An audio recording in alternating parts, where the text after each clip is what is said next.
The expectations for modern parenting are crazy, to be honest. Insane, yeah. Very true, Insane. very true.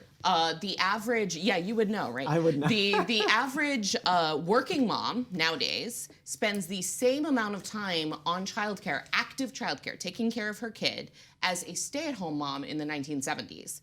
And we're not really seeing like huge benefits to the children as a result of that. It's an expectation, and I think it's forcing people to really feel stressed out and not feel as if that they can do things that they otherwise You're would talking choose about to the do. cultural shift where we are much more hands-on as parents today than we were 40 years ago. So Which could be good, could be bad, but is a problem when people feel forced into it. Oftentimes it's not so great. Yeah, probably some of it's a little good. You see like the Mad Men where they were like, go play with like a dry cleaning bag. Get flip out over of your my head. So, house. Like, probably for that some, but Well, I think Yeah, part of that also was that there was an expectation that you had to have children at that point, where people who really didn't want to be parents felt forced into it.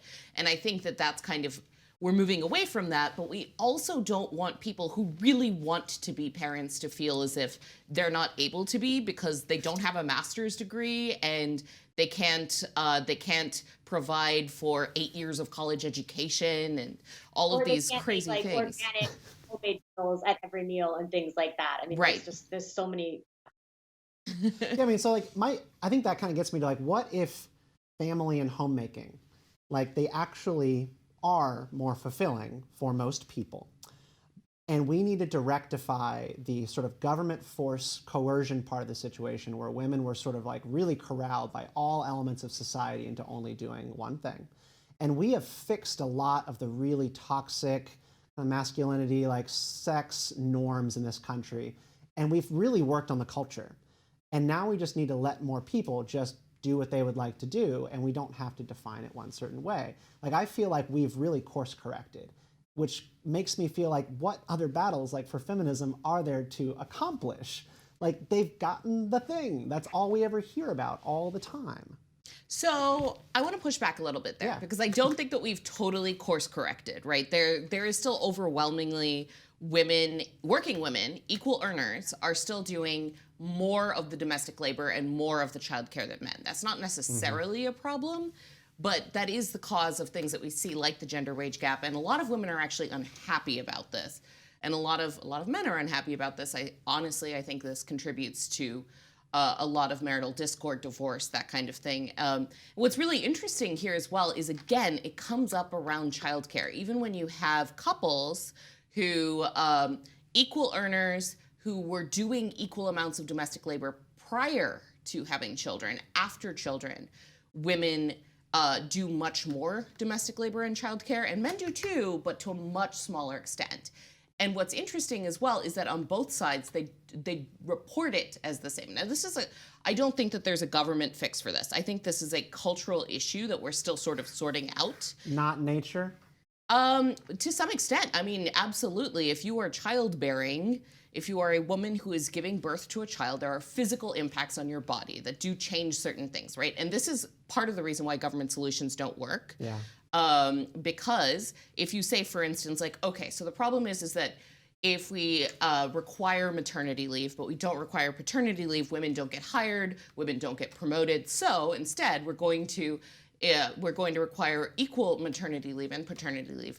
The issue is women are using their maternity leave to raise their children, to recover from childbirth, which is an incredibly difficult process on your body. Men, for the most part, are not doing it. First off, they don't have the physical issues, medical issues that come with childbirth. But two, they're not doing that same kind of thing. So there's some degree to which this is always going to be, I think, different for men and women. But I don't think that the solution comes through government, but that also doesn't mean that all of the cultural solutions are totally worked out. I think we're having these conversations and people are changing. Certainly millennial men are much more active in their homes than boomers or greatest generation, but Yeah, we are. yeah, we are. But that doesn't mean that these problems are fixed and we don't need to talk about them anymore. Yeah, and aside, I mean, I know that economic issues and women's workplace participation and things like that have been a big focus of feminism. But I mean, there's a lot more to feminism than that. There's, relationship issues and sexual issues and, the way women are treated in other factors of society, body image issues and beauty standards. And I think, a lot of this is cultural, but there are still even a lot of room for striking down inequalities under the law or striking down policies that disproportionately affect women. Things like I fight a lot for. One of the things I write about a lot at Reason is about sex worker rights and trying to decriminalize sex work. Women in prison face a lot of obstacles, like not being given menstrual pads and things like that, and just really inhumane treatment. So I think that birth control is actually another huge one. That's a thing that a lot of women will use in their lifetimes, and there are a lot of regulations around it that are just totally unnecessary. So I think there's still a lot of room for feminism today. Yeah, absolutely. There's a lot of laws also that are even being passed nowadays that impact people differently based on gender, either because they're designed that way or because they have that impact. Like what? Well, and that's another thing I think that we is our big fight is keeping new terrible laws and new sexist policies from going into place. And a lot of these are sexist, maybe not necessarily against women. A lot of them think that they're trying to be pro women, but end up having unintended consequences. But both from the right and especially from the left, I think you have a lot of ideas that are saying that they're meant to help women that are bad, and that's another thing that libertarian feminists do a lot of is fight the bad policies with unintended consequences from both sides. Have either of y'all noticed a uptick, maybe in your own circles, maybe our generation at large, in traditionalism, and really a rush backwards towards traditionalist religious structures, Catholicism, and the family? Because I've seen it in my life, and we share a lot of the same friends, and I feel like that has to be for a reason, because the promises, the cultural promises, some of the ideologies we're talking about here, just haven't delivered people the happiness, the fulfillment that they thought they would be finding. I think that you're right. I mean, I've certainly seen a move towards that. I've seen it from both men and women. I will say that I do see a much larger push towards that from men, particularly single men. Men who perhaps don't want to be single men. The ones who scream, reject modernity, embrace tradition. Right, exactly.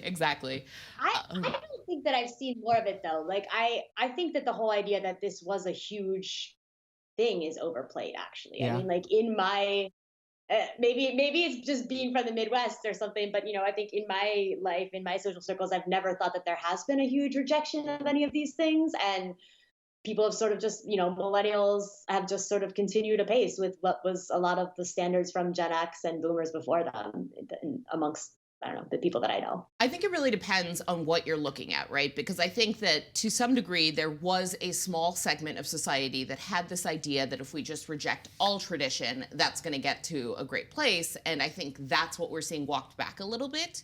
But I think overwhelmingly, kind of like you said, the average person probably does believe in a lot of libertarian feminist ideals. I think the average person really does think that gender equality is a good thing, that women should be able to own property, that women should be able to go to work or have children or do all of these kinds of things, that they aren't actually rejecting those ideas. And even if they decide in their own lives that that's not the choice that they want to make, they probably aren't thinking that women should now lose all of those rights, like that they honestly have only gained in the last several generations or even decades.